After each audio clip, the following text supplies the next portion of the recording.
Berdasarkan pantauan tim liputan di Pasar Impres Kota Lubuk Linggau, harga daging sapi kembali mulai merangkak naik.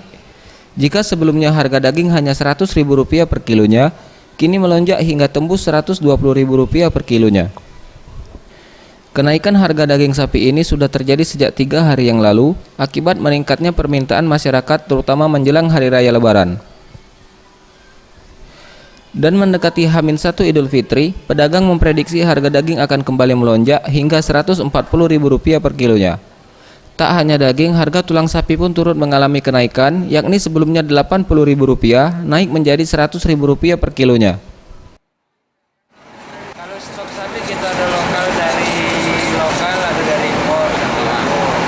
Kalau untuk harga sekarang ini normal 12. Menjelang H-1, H-2 kemungkinan bisa 13-14.